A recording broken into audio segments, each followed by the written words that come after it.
Xenoblade Chronicles is Nintendo's legendary JRPG series that has 3 mainline entries and one other game that make up some of the greatest games of all time.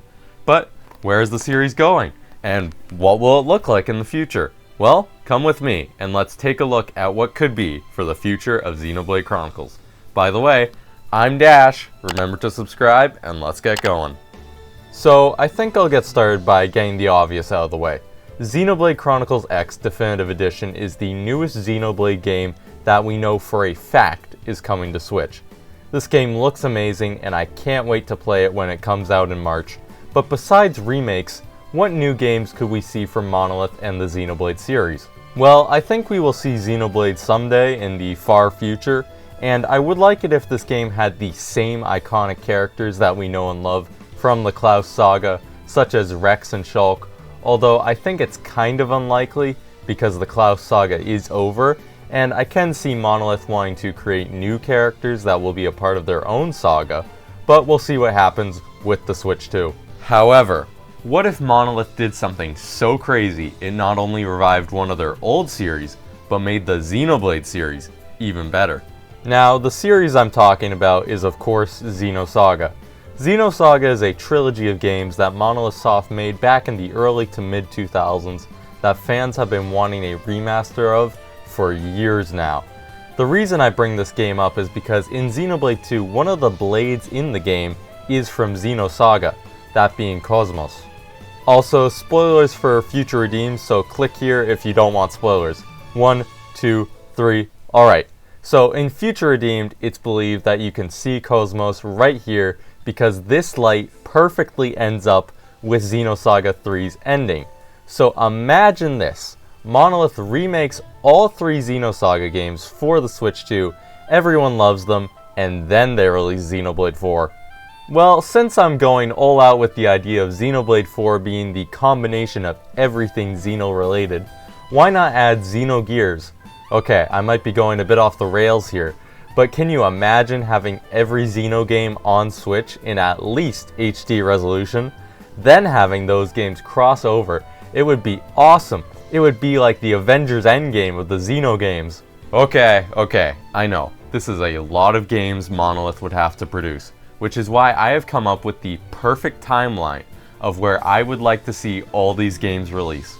Okay, so here's the timeline I've come up with. Okay, so as we all know, Xenoblade Chronicles X Definitive Edition is coming out on March 20th, 2025. Now here's where things get interesting.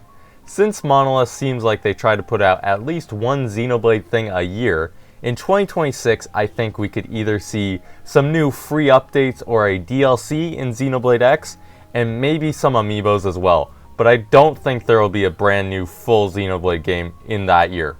In 2027, however, I could see Monolith releasing Xenoblade Chronicles 2 Definitive Edition.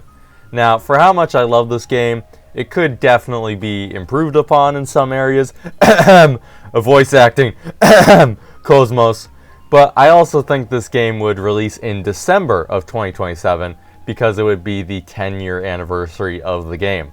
In 2028, I would like to see either the Xenosaga trilogy released or one of the Xenosaga games remastered. Hopefully by then Monolith and Bandai Namco could figure out their agreement so people could finally play these games. In the game there would be new content just like the other definitive editions that Monolith has released, and this game would also tie into the other Xenoblade games, setting it up for a future collaboration. Now, since I'm going to be a bit more realistic with the timeline, I'm going to say that Monolith Soft did not release all 3 Xenosaga games in 1 year, and only released the first Xenosaga game as a remaster. So in 2029, I'm going to see this as a bit of a break year for the company, where they work in the background on a bunch of new installments for their Xeno series.